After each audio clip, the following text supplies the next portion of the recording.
कि भोला पूजी चाही चंदा चको नाही दहेज में मांगिले कि सब होके हुनर हमें हरारू चाहिए सुना। ऑर्गन की आवाज थोड़ी से बढ़ाइए ना भैया, कॉर्ड समझ ही में नहीं आ रहा, बढ़वाइए थोड़ा सा आवाज। आइए भजन से शुरू करते हैं, उसके बाद जल्दी जल्दी गाएंगे, अपना अपना सब पूरा करेंगे। फिर नित्यांगना लोग भी आई, उनको भी तो भाई मौका देना है। कि सासू चाही मांगी जैसन अरे देवरा छोट भागी जैसन हो खो जब बियाह ये बाबा। और ये मैं महादेव से मनाती हूँ कि भगवान जी हो खो जब बियाह ये बाबा। और दुल्हा कैसा चाहिए? आजकल राम जी जैसा मांगो तो शिव जी जैसा मिल जाता है। शिव जी को जन्मे करते हैं, बंद होने के बावजूद शिव जी लोग को मिल ही जाता है। क्या जी हो खो जब बियाह ये बाबा।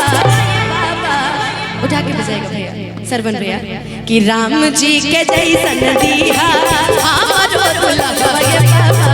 राम जी के जैसन दिया हमारो दुल्हा ये बाबा। सासू चाही मांगी जैसन देवरा छोट भागी जैसन।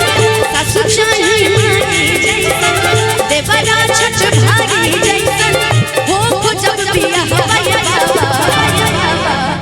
अब आप लोग से पूछेंगे कि आप लोग को लड़की कैसी चाहिए, किसके जैसी? अरे मेरे जैसी तो ठीक है, लेकिन चाहिए किसकी तरह? मेरी तरह चाहिए।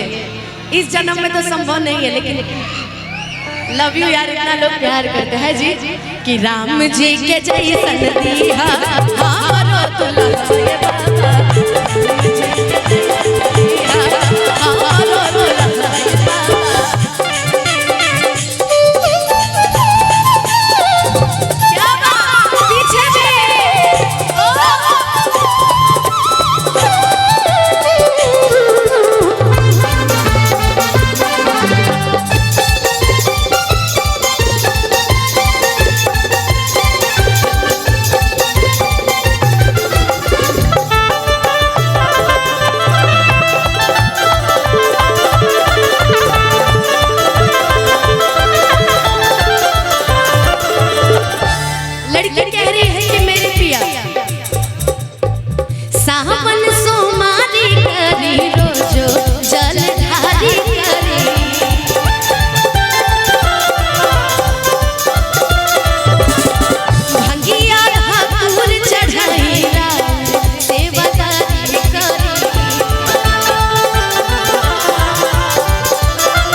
भाई ये मेरी अपनी इच्छा है, ये मेरा अपना प्रेम है।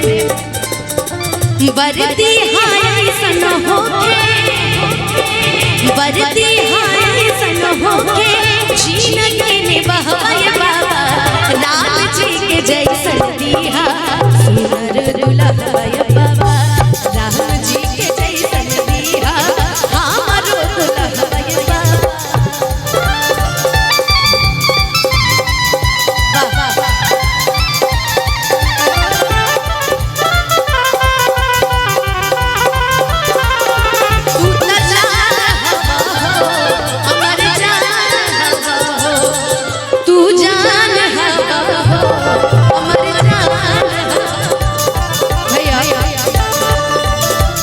भैया जो गाना उठाऊंगी उसी को बजाइएगा, लेकिन इसके बाद वाली लाइन ना शायद अच्छी लगेगी। हम कह रहे हैं कि जैसे मानी ले बाबा अरे रौरा गौरा मैया के ओ सही दुलार प्यार हम पाई सैया।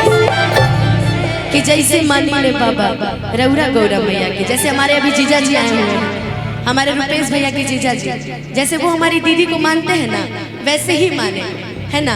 कि जैसे मानी ले बाबा रौरा गौरा मैया